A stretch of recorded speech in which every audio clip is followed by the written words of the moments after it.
Morning everyone. पिछले video में हमने जो हमारी क्लास 12th की पोएम नंबर 3 है जिसका नाम है कीपिंग क्वाइट, इसकी समरी और इसकी थीम का डिस्कस किया था। इस वीडियो में मैं आपको इस पोएम की टेक्सचुअल एक्सप्लेनेशन बताऊंगा। ये जो पोएम है keeping quiet, this is written by Pablo Neruda और this poem is about self introspection, आत्मविश्लेषण के बारे में है। This is also an anti war poem, war के विरुद्ध एक पोएम है।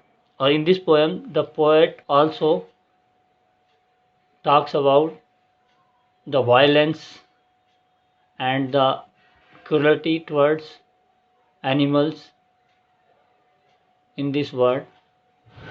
So this poem talks about the introspections, violence and cruelty towards animal. Okay, let us discuss the textual explanation of this poem. Now we will count to 12 and we will all keep still. The poet suggests that, suggestion देता है, poet सलाह देता है कि we all should keep quiet, हमें सभी को शांत रहना है। टिल द पोएट काउंट्स 12, जब तक पोएट 12 काउंट करता है तब तक सभी को स्टैंड स्टिल और काम रहना है। This 12 may be the 12 month of a year और it may be the 12 hours on the face of clock. Okay, For once on the face of earth, let us not speak in any language. The poet says that on this earth, we all people should not speak in any language. Let us stop for 1 second. We should not do any activity for few seconds. कुछ समय के लिए हमें कोई activity, कोई काम नहीं करना है, कोई एक्शन नहीं करना है. And not move our arms so much. और ना ही हमें इवन अपने आर्म्स को हिलाना है. It would be an exotic moment. The poet says, poet कहता है कि ये एक एक्जोटिक, एक फैसिनेटिंग मोमेंट होगा. फैसिनेटिंग मीन प्रसन्नतापूर्वक का क्षण होगा. विदाउट रश, ये एक्जोटिक का मतलब हम स्ट्रेंज भी बोल सकते हैं. एक स्ट्रेंज मोमेंट होगा, अजीब तरह का एक क्षण होगा. विदाउट रश, जिसमें कोई भीड़ भाड़ नहीं होगी. Without engines means without any sound of the car, trains और एनी इंजिन्स का कोई साउंड भी नहीं होगा. We would all be together in a sudden strangeness, हम एक अजीब अद्भुत तरह के, सडन का अचानक एक स्ट्रेंजनेस में होंगे, एक अजीब अद्भुत तरह के की एकता में होंगे. क्योंकि because all will be still और काम रहेंगे, तो हम एक अजीब तरह की एकता में और यूनिटी में रहेंगे. Because nobody will do any action, तो everyone will be in a unity. Okay, now the poet says the fisherman in the cold sea would not harm whales. The poet says that in this calmness, when there will be no actions, the fisherman, जो fisherman है, जो मछुआरे हैं, वो जो whale मछलियाँ हैं उनको ठंडे समुद्र में उनको हार्म नहीं पहुँचाएंगे. And the man gathering salt, और जो आदमी, जो व्यक्ति साल्ट गैदरर है, समुद्र से जो साल्ट गैदर कर रहा है, वो ही स्टॉप वर्किंग, जब वो काम करना बंद कर देगा. He will have time to look at his hurt hand, जो उसके ब्लीडिंग और जो उसके इंजर्ड हाथ हैं उनकी तरफ उनको देखने का समय मिलेगा. Okay, now those who prepare green wars with gas, wars with fire, victory with no survivor would put on clean clothes and walk about with their brothers. Now the poet addressed to the war industries. Now संबोधित करता है, जो poet है वो उन वार industries को संबोधित करता है. दोज प्रोड्यूसिंग वार वीपन्स, वार के जो वीपन्स को प्रोड्यूस करती हैं, एंड लीथल गैसेस, और जो वार से रिलेटेड गैसेस होती हैं उनको प्रोड्यूस करती है, उनको एड्रेस करता है. और उनको इन प्रोडक्शन स्टॉप करने, दे विल नॉट प्रोड्यूस, वो प्रोड्यूस नहीं करेगी. वैन जब every no action, no body will do any action means they will stop working, ये स्टॉप कर देगी काम करना, प्रोड्यूसिंग वार वीपन्स को और गैस को बंद कर देगी. Because war are useless, war useless होते हैं.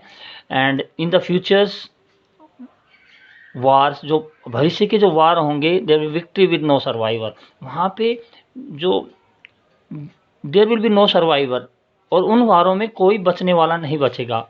और ऐसी विजय होगी जिसमें कोई जिंदा नहीं बचेगा। तो so the poet says the war are useless, they should stop fighting and they should all put on clean clothes, उनको अच्छे कपड़े, नए कपड़े पहनने हैं, साफ कपड़े पहनने हैं, and walk together with their brothers, और अपने भाइयों के साथ उनको साथ मिलके घूमना है। इन द शेड, जो छायादार वृक्ष है उसमें, डूइंग नथिंग, कुछ किए बगैर। So in this poem the poet addressed to the war industry to stop producing war weapons and lethal gases. He asked them to come together and forget their differences. Okay, now what I want should not be confused. Now the poet says the calmness or quietness about which the poet is talking, जो poet बात कर रहा है उस शांति की, that stillness और calmness should not be confused with total inactivity. उसको total inactivity या डेथ, टोटल इनएक्टिविटी का मतलब डेथ के साथ ना समझा जाए, उसके साथ मिक्सअप ना किया जाए।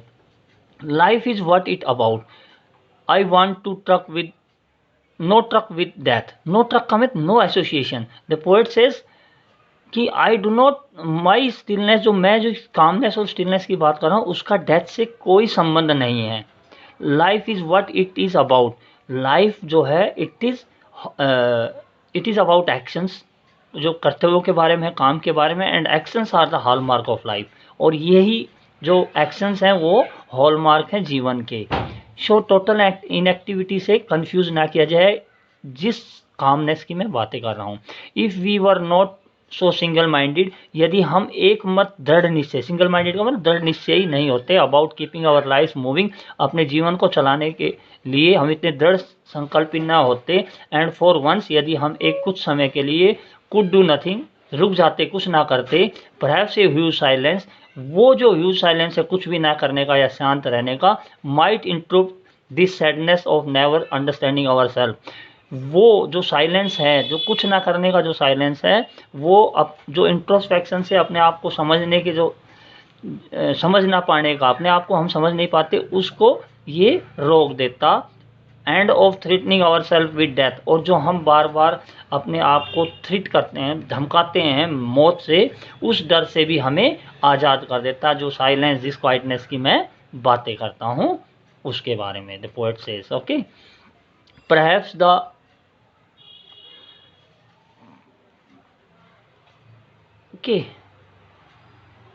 keeping our life moving for once could do nothing, perhaps a huge silent might improve the sadness of never understanding ourselves and of threatening ourselves with death.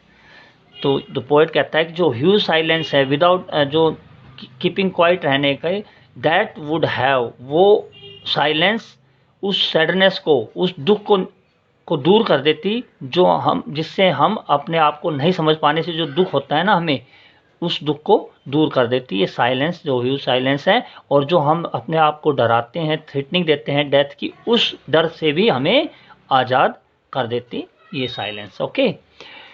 Perhaps the earth can teach us as when everything seems dead, तो बोलता है कि the poet says perhaps the earth can teach, जो धरती है ये हमें सिखाती है कि जो एवरीथिंग हमें डेड सी दिखाई देती है, एंड लेटर बाद में प्रूव टू बी अलाइव, और बाद में वो जीवित प्राप्त होती है, प्रूव होती है कि वो जिंदा है। For example in winter seasons everything look apparent, apparent का मतलब होता है दिखाई देना, स्टिल और स्टिलनेस दिखाई देती है, and it appears to be dead, ऐसा दिखाई देता है कि सब कुछ डेड है। For examples stream do not flows in winter seasons, grasses goes off, चली जाती हैं, एंड इट सीम्स डेड और still everywhere in winter season, but in spring seasons grass grows, grass उग जाती है, stream start flowing and trees start growing, तो these shows the life after stillness. तो this silence is of silence of renewal, renewal की silence है, पुनर्स्थापना की silence के बारे में बातें कर रहा है, ठीक है। द पोएट जो स्टिलनेस और कामनेस की बातें कर रहा है वो, और that is possible after introspection, अपना आत्मविश्लेषण के बाद। We should analyse our actions and we should remove our faults, जो हमारी कमियां हैं उनको निकालना है, that will solve out the problems of human beings, the life of human beings. जो लाइफ ऑफ ह्यूमन बींग्स में जो जो प्रॉब्लम्स है उसको जो इंट्रोस्पेक्शन है, क्वाइट इंट्रोस्पेक्शन है, that will root out problems. Okay, now the again poet says now I will count up to 12। मैं दोबारा से 12 काउंट करूँगा एंड यू कीप क्वाइट। और पोएट रिक्वेस्ट करता है, सजेस्ट करता है पीपल्स को to keep quiet and I will go. And the poet take the relieving from the readers of this poem. I hope आपको ये समझ में आया होगा और you will be able to answer the question asked from this poem. Thank you.